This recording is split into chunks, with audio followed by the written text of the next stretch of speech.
All right, so welcome to Cutting to the Case, Conversations in Orthopedics.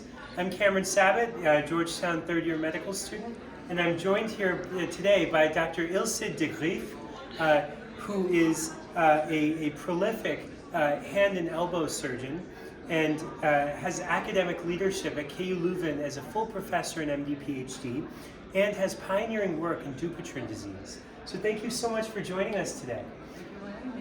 Absolutely. So your research has deeply shaped how we understand Dupuytren disease. And what first drew you to this condition, and why do you think it remains such a complex surgical and scientific cognitive challenge? Mm-hmm. Well, what first drove me to starting the research on Dupuytren disease all over 25 years ago is patients with Dupuytren disease have a problem with their hand, and most of them are mild, but some of them are severe. And those days, everyone was operating on it. It was like, we'll help you, we'll operate on you, you'll be fine. And most of the patients were fine, they still are.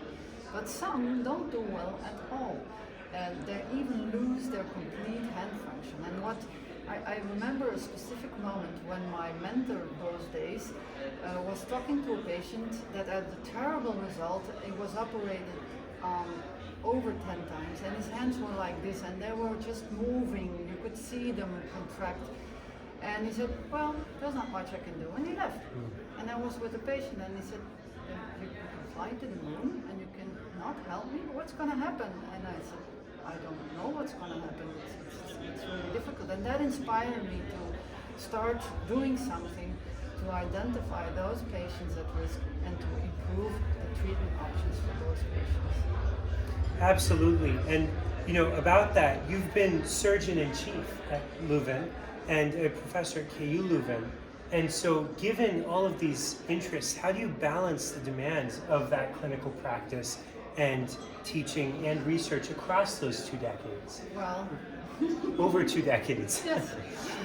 Well, there is no balance. Well, there is a balance, but a balance usually doesn't stay in the middle. It goes like this, and then backward, this, and so there is no balance. And I think if you're motivated in whatever you do, sometimes you do too much, and then you just choose to focus a little more on other aspects in your life, like research or teaching or the clinics, helping patients, or the family, which is also very important, and self-care, as the current generation really realize.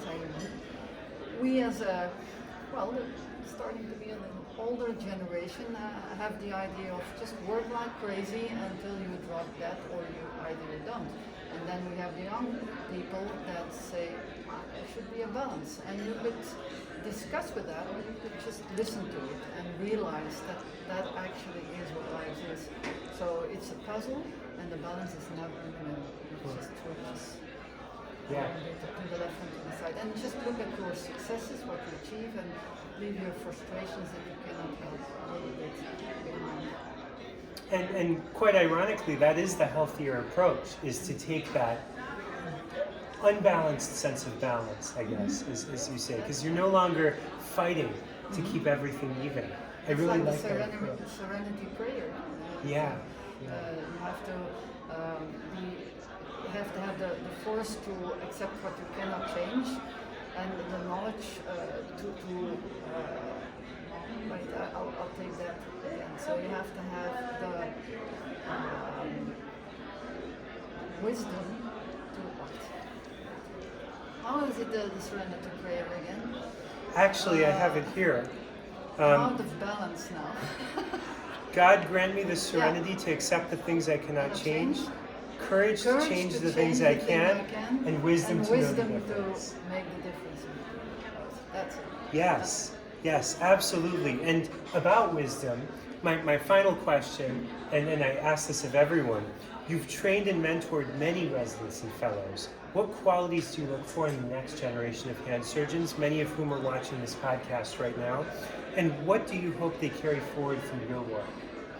Well, I think it's very important to find something you feel well in. And sometimes, certainly young people, and sometimes they are inspired by what you do, they focus at the goal. And I don't think you need to focus too much at the goal, but take life as it comes and make separate goals. And sometimes you can achieve it, or sometimes life decides that you need to take another road, and that will lead to something nice as well.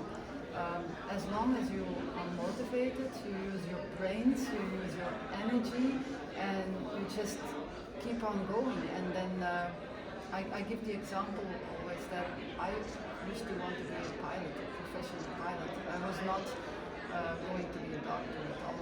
I thought, no, that's not for me. And then I had to wait, long story short, about 6 months before I could start my training, because I was only 17 and I needed to be 18. And so I did medicine for 6 months just to do something.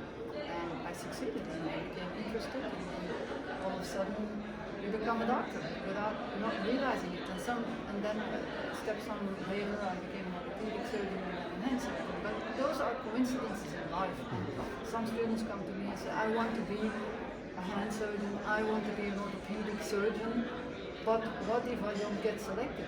And I say, do your very best, and if it doesn't work, you will have some disappointment, but you will put your energy in something else perhaps, and you will find your happiness and succeed in life or whatever you do, and that is really satisfying. And it hardly ever gets you really tired. Yeah. Life is almost like whitewater rafting. You just get knocked from current to current, and you just pick the best path. Yes. Yeah. It is true. Yeah, it's true. Yeah, absolutely. And many people will enjoy that. And it's like, for instance, now I hope the patients enjoy it, or when you teach, the students enjoy it. And that's how the generations work. We are one group, working together, living together, enjoying life together. Yeah. Thank you very much. And it's certain that every hand surgeon I met, you the most, is very purpose driven, and I really appreciate it. With of course the idea that goals can change, but you were very passionate about this entire Dupuytren's contracture, and I really appreciate all the work that you do. It's like research. You have an idea, then you have a theory, then you start developing a project to look at this question, and then you have the results, and then you look at the results, and you have to look at the results, and you have to see them, not what you want to see, and conclude from that, and then move on to translating that to the patient or to new research. So life takes you where it goes.